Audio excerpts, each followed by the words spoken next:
Samia Suluhu was born in the Sultanate of Zanzibar on 27th January 1960 to a teacher and his wife. She completed her secondary education in 1977 and she began working as an office clerk. She married agriculturist HAFIDH AMEIR the following year. Together, they had 3 sons and 1 daughter. Suluhu pursued a number of short courses on a part-time basis. In 1986, she graduated from the Institute of Development Management, which is the present-day Mzumbe University, with an advanced diploma in public administration. Between 1992 and 1994, she attended University of Manchester and a postgraduate diploma in economics. In 1988, Suluhu became a development officer with the regional Zanzibar government. She became a project manager at the World Food Programme. In the 1990s, she was put in charge of a body that regulates non-governmental organizations in Zanzibar. In 2010, Suluhu sought election to the National Assembly, standing in the parliamentary constituency of Makunduchi and winning by more than 80%. President Jakaya Kikwete appointed her as the Minister of State for Union Affairs. In 2014, she was elected as the Vice Chairperson of the Constituent Assembly, tasked with drafting the country's new constitution. Suluhu was the vice presidential candidate for the CCM in the 2015 general election, along with the presidential candidate John Magufuli.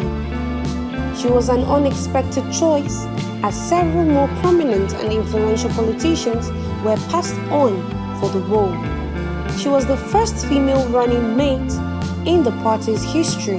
They won the election and they were sworn in on 5th November 2015. Suluhu became the first female vice president of Tanzania. A dispute emerged between Magufuli and Suluhu in 2016, which questions of her loyalty were raised. But Suluhu then made a public statement in support of Magufuli. Magufuli and Suluhu were re-elected in the 2020 general election. On 17th March 2021, Suluhu announced that Magufuli had died of a long illness which had kept him away from public eyes. Suluhu was sworn in on 19th March 2021 to serve the remainder of his second term. Immediately after being sworn in, Suluhu inspected troops at a military parade in her honor. In her first statement as president, she declared 3 weeks of mourning for Magufuli's death. Suluhu chose Minister of Finance Philip Mpango as her vice president. To strengthen her position in the government, she dismissed Magufuli's closest allies, including Bashiru Ali and Palamagamba Kabudi. She also restored the position of her people who had been removed by Magufuli, such as January Makamba, Nape Naye, and Abdul Rahman Kinana. Suluhu expanded her influence over the party by aligning with former President Jakaya Kikwete. Upon her swearing in, Suluhu became Tanzania's first female president and second Zanzibari to hold the post. The COVID-19 pandemic was ongoing when Suluhu became president. She reversed the denialist position on the COVID-19 pandemic in Tanzania held by Magufuli, and she entered Tanzania into the COVAX program to begin distribution of COVID-19 vaccines. In July 2021, since becoming president, Suluhu has pledged to see that the flagship development projects that were initiated by Magufuli are completed on time. She has also approved the new development projects. Projects that she prioritized includes establishing a railway line, building a hydropower plant, and making electricity and clean water available in rural Tanzania. Suluhu filmed a movie, The Royal Tour, with journalist and filmmaker Peter Greenberg in early 2021 with the intention of promoting tourism and getting investors interested in Tanzania.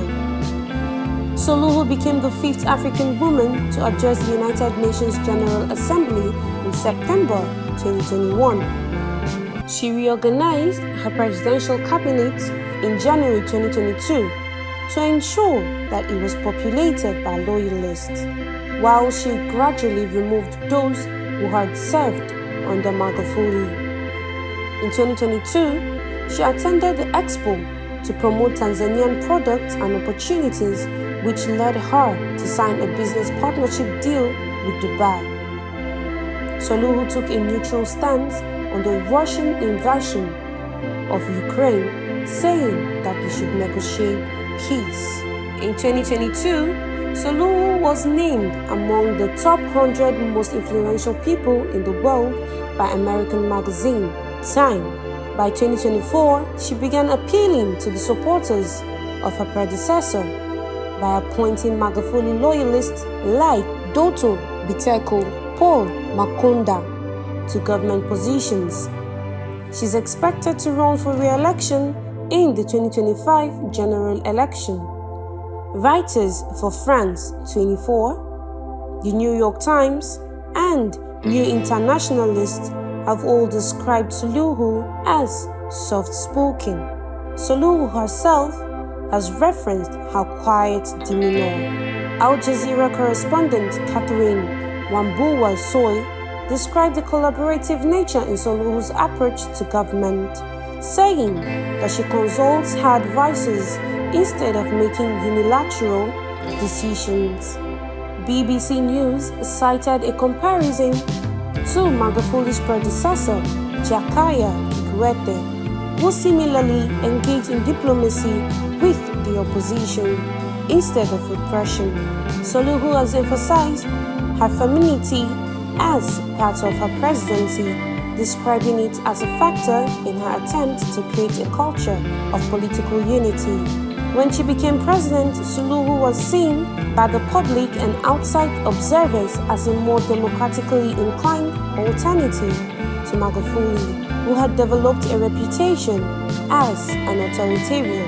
After taking office, Suluhu took measures to increase freedom of speech and freedom of the press, to reverse Magufuli's policy and to improve Tanzania's global image.